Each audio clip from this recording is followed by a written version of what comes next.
ராதே கிருஷ்ணா. ஸ்ரீமதே ராமானுஜாய நமஹ. யோ நித்யம் அச்சுத பதாம்புஜ யுக்ம ருக்ம வியாமோகதாம் ஸ்ததிதராணி த்ரிணாயமீனி அஸ்மத் குரோர் பகவதோ தயேக சிந்தோஹோ ராமானுஜஸ்ய சரணம் சரணம் பிரபக்ஞே. பெண் பிள்ளை அழகான வாக்கியங்களை பேசின்னு இருக்கா. இந்த ப்ரீவியஸாக 2 வாக்கியங்கள் அதை ராமானுஜரோட வாக்கியமாகவே பேசுகிறா. அவளுக்கு ராமானுஜர்கிட்டயே அந்த ராமானுஜர் பற்றின வாக்கியங்களை சொல்கிறான்றது அவளுக்கு தெரியாது. ரொம்ப அழகாக சொல்லின்னு வரா. 51வது வாக்கியம், இங்கும் உண்டு என்றேனோ பிரகலாதனை போலே, இங்கில்லை என்றேனோ ததிபாண்டனை போலே, காட்டுக்கு போனேனோ பெருமாளை போலே, கண்டு வந்தேன் என்றேனோ திருவடியை போலே, இரு கையும் விட்டேனோ திரௌபதியை போலே, இங்கு பால் பொங்கும் என்றேனோ வடுக நம்பியை போலே, இருமிடரு பிடித்தேனோ செல்வ பிள்ளையை போலே. இப்போ 58வது வாக்கியம், நில் என பெற்றேனோ இடையாற்றூர் நம்பியை போலே. இடையாற்றூர் நம்பி இவர் ரொம்ப பெருமாள் ஸ்ரீரங்கம் பெருமாள் ரங்கநாதன் கிட்ட அப்படி ஒரு உயிராம். எழுந்தா நின்னா உக்காந்தா சாப்பிட்டா ரங்கா ரங்கா ரங்கா ரங்கா ரங்கா ரங்கான்னு சொல்லிட்டு இருப்பாராம். இவர் இருந்தது இடையாற்றூர் அப்படின்னு ஸ்ரீரங்கத்துலேருந்து கொஞ்சம் தள்ளி இருக்கிற ஒரு ஊரில் இருந்தாராம். ஆனால் இவருக்கு எப்படின்னா உற்சவங்கள்லாம் அட்டன் பண்ணுவாராம். ஒரு உற்சவம் மிஸ் பண்ணாமல் அட்டன் பண்ணின்னு வராராம். அவருக்கு அது ரொம்ப வருஷகால பழக்கம். ஒவ்வொரு வருஷமும் ஸ்ரீரங்கத்தில் உற்சவம்னு வந்துடுத்துன்னா இவர் உற்சவத்துக்கு முன்னாலேயே போய் அங்கே இருந்து பெருமாளை 10 நாளோ எத்தனை நாள் உற்சவம் இருக்கோ அத்தனை நாளும் உற்சவத்தை ஃபுல்லாக சேவிச்சுட்டு வருவாளாம். நம்ம பாரத தேசத்தில் எல்லா கோவில்லையும் பார்த்தா டிஃப்ரெண்ட் டைப்ஸ் ஆஃப் உற்சவங்கள் இருக்கும். ஸோ திருப்பதியில் ஒரு உற்சவம், பிரம்மோத்சவம்னு சொல்லுவோம். அந்த மாதிரி டிஃப்ரெண்ட் கோவிலில் ஒரு மாதிரி உற்சவங்கள் இருக்குது. மேலுக்கோட்டையில் வைரமுடி சேவை, அது ஒரு உற்சவம். அந்த மாதிரி ஸ்ரீவில்லிபுத்தூரில் பார்த்தா அங்கே நிறைய உற்சவங்கள். அந்த மாதிரி ஒவ்வொரு கோவிலுக்கும் ஒரு சிரேஷ்டமான உற்சவங்கள் இருக்கும், அந்த கோவிலுக்கு சிறந்த உற்சவங்கள். ஸோ அந்த மாதிரி இந்த இடையாற்றூர் நம்பி அவர் இந்த இதில் ஸ்ரீரங்கத்தில் என்னெல்லாம் உற்சவம் நடக்கிறதோ எல்லா உற்சவத்துக்கும் கரெக்டாக வந்துடுவாராம். உற்சவம் நடக்கிற நாளெல்லாம் பெருமாளையே பார்த்து ரசிப்பாராம். அப்படியே கண்கள் முன்னால் பெருமாள் அவருக்கு காட்சி கொடுப்பாராம். ரசித்து பார்ப்பாராம் பெருமாளை. அப்படியே ஒவ்வொரு வருஷமும் வந்துட்டு இருந்தாராம். அவருக்கு 100 வயசு ஆயிடுத்து. இந்த வருஷம் என்ன ஆயிடுத்து, அவருக்கு உடம்பு தள்ளாமல் போயிடுத்து, தளர்ந்து போயிடுத்து. மனசு தளரல, உடம்பு சரீரம் வேற, ஆத்மா வேற. ஆத்மாவுக்கு எந்த விதமான கஷ்டமும் கிடையாது. அதுக்கு வலி தெரியாது, சுகம் தெரியாது, துக்கம் தெரியாது, பசி தெரியாது, தூக்கம் தெரியாது, எதுவுமே தெரியாது. காற்று தெரியாது, ஈரம் தெரியாது, எதுவுமே தெரியாது. ஆனால் சரீரத்துக்கு எல்லாமே தெரியும் இல்லையா? அப்போது இவருக்கு அவ்வளோ 100 வயசு ஆகிடுத்து, உடம்பு தளர்ந்து போயிடுத்து.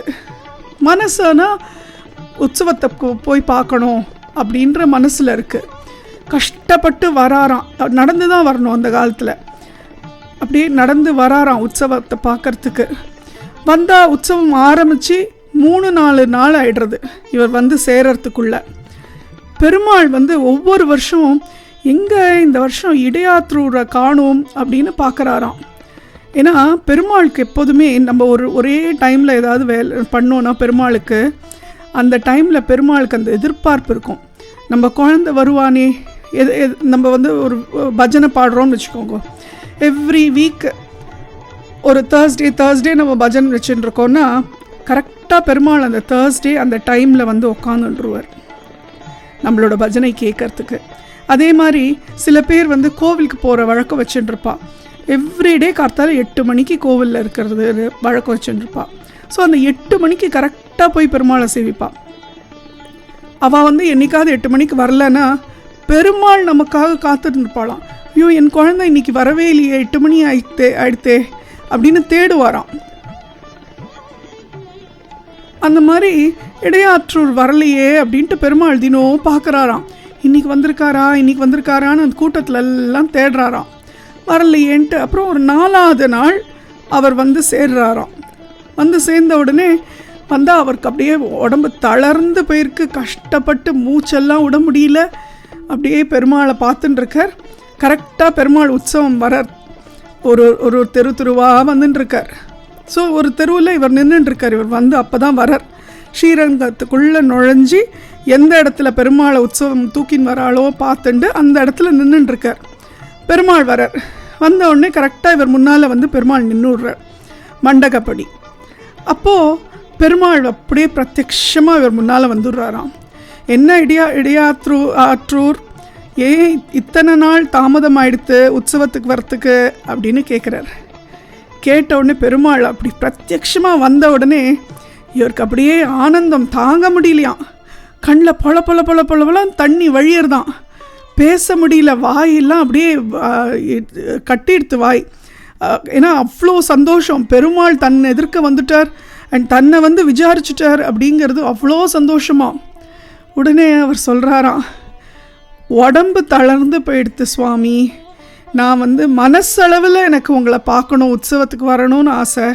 ஆனால் வயசாகிடுது இல்லையா, இந்த ஷரீரத்துக்கு அந்த வயசு தெரியறது இல்லையா, அதனால் ஷரீரம் எனக்கு ஒத்துழைக்கவில்லை சுவாமி, ஷரீரம் வந்து தழுந்து போயிடுத்து, அதனால் எனக்கு வரத்துக்கு ரொம்ப சிரமமாக இருந்தது அப்படின்னு சொல்கிறாராம்.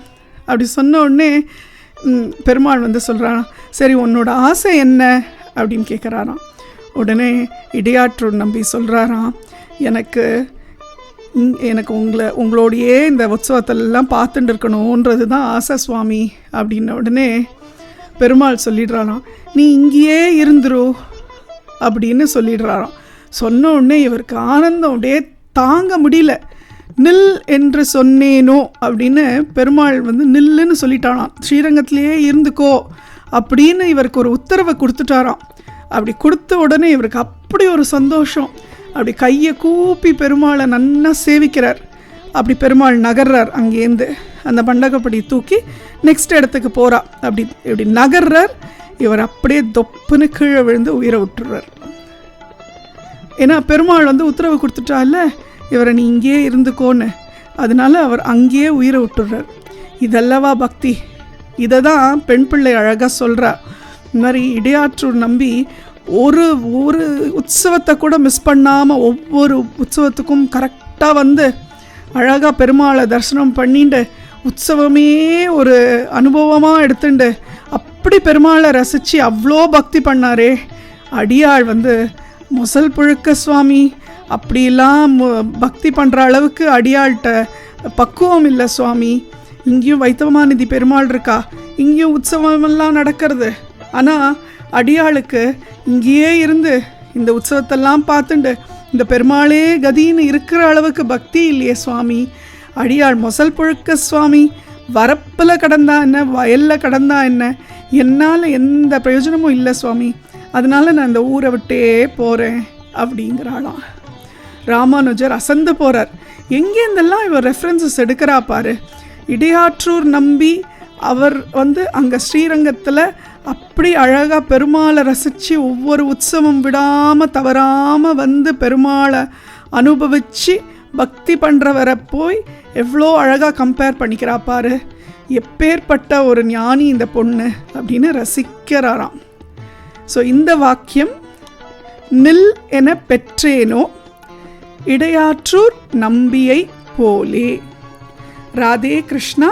ஸ்ரீமதே ராமானுஜாய நமஹ.